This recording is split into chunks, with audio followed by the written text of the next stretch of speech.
In this video series, we're going to learn about how the nephron functions to purge toxins from the blood, as well as maintain the delicate balance of salt and water, maintaining an isotonic solution within the blood. Before we get to any of that, however, we need to reintroduce two key concepts from the circulatory system, that being blood pressure and osmotic pressure. Blood pressure refers to the force exerted by the liquid portion of water, both in a forward direction and also against the walls of the blood vessels through which they travel, whereas osmotic pressure refers to the force exerted by water as it osmoses into blood vessels due to the natural tonicity of the blood and the cells around it. Now, if the blood pressure is greater than osmotic pressure, overall that means that water is going to osmose out of blood, and if osmotic pressure is greater than blood pressure, that means overall water is going to osmose into blood. Now, this is critical to understanding how the glomerulus functions, because the glomerulus is supplied by the afferent arteriole. Now, on its own, this fact is not significant, but remembering that arterioles are closer to the beating part of the heart, meaning that blood travels through arteries and then arterioles long before it travels through veins. This explains why blood pressure is greater than osmotic pressure, because the blood vessels that supply blood to the glomerulus are closer to the heartbeat and therefore have not lost as much of their blood pressure as vessels like veins would have.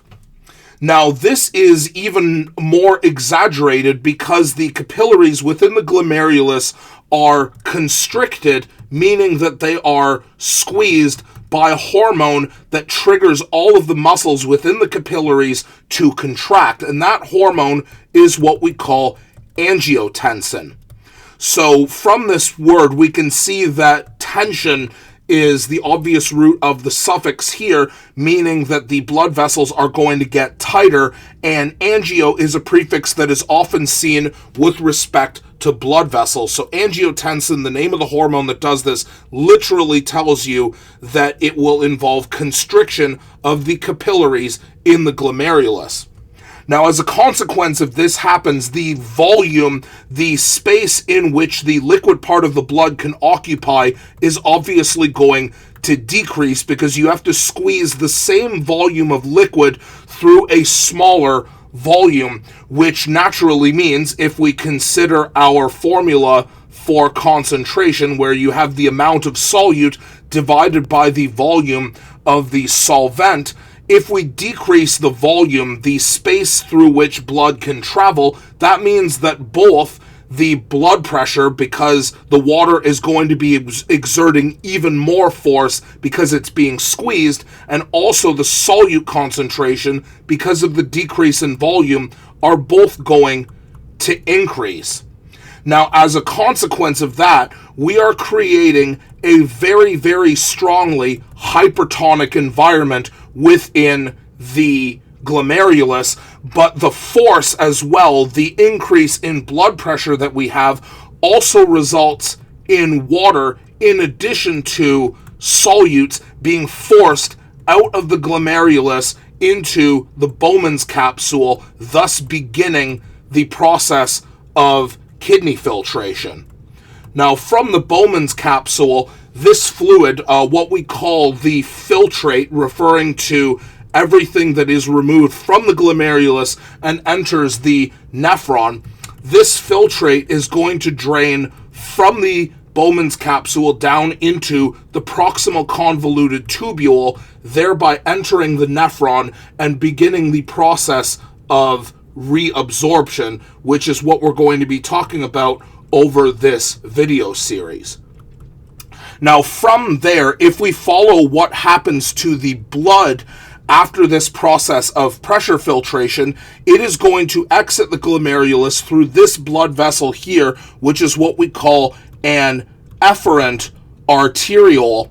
And from the efferent arteriole, it is going to journey to what we call the peritubular capillaries. Let me just write that quickly because we can see what the role of these capillaries are directly from the name. So peri is the prefix that means around, and tubular is obviously referring to not just the proximal convoluted tubule, but also the entire nephron itself, and the process of reabsorption of the contents of the filtrate that we want is going to occur starting from the proximal convoluted tubule, diffusing back into the peritubular capillaries that surround them, and that's the next part of what we're going to talk about.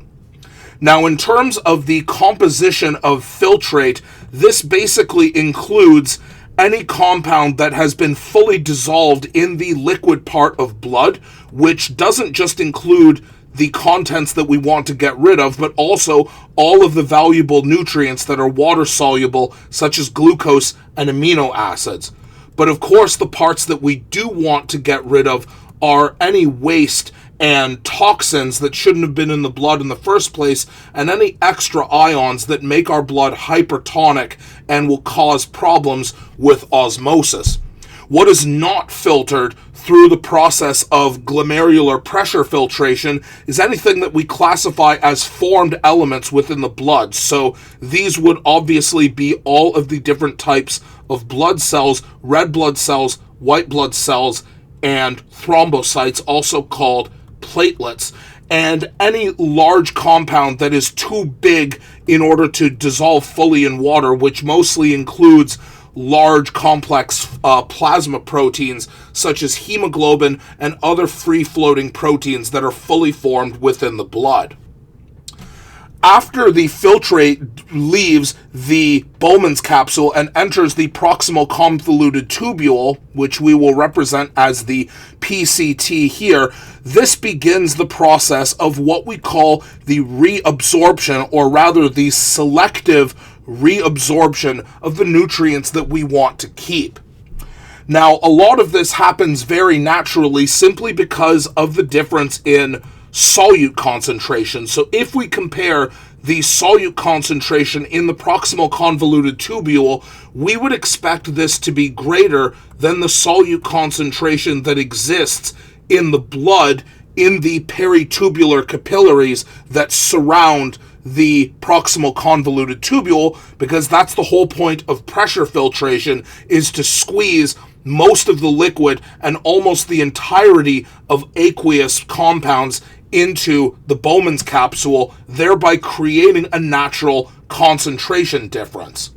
So at least at the beginning, the solute that we want to diffuse back into the blood will naturally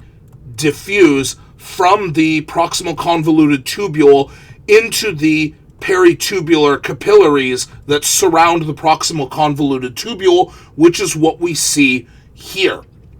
The problem is that we cannot rely on this process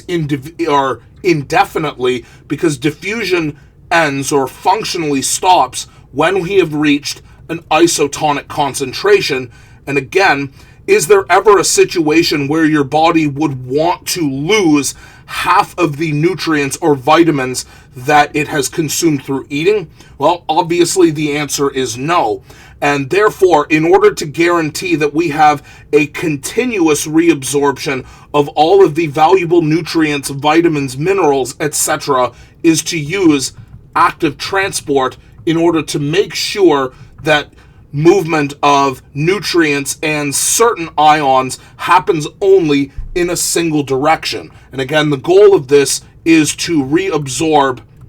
basically all of the nutrients that are required, as well as a large amount of water that is necessary, and some ions, although the final absorption of ions is not going to happen until later. And the goal, of course, is to get all of these back into the blood and back into systemic circulation. Now, the key of this is that some water and some salt, specifically NaCl, as well as all of the waste that we want to get rid of, remains in the proximal convoluted tubule, because especially with waste, this is what we want to end up in your urine. Now, in the next video, we're going to look at the more complex reabsorption of salt and water, and specifically how the nephron guarantees that we reabsorb a specific balance of salt and water depending on the tonicity of the cells that surround the nephron.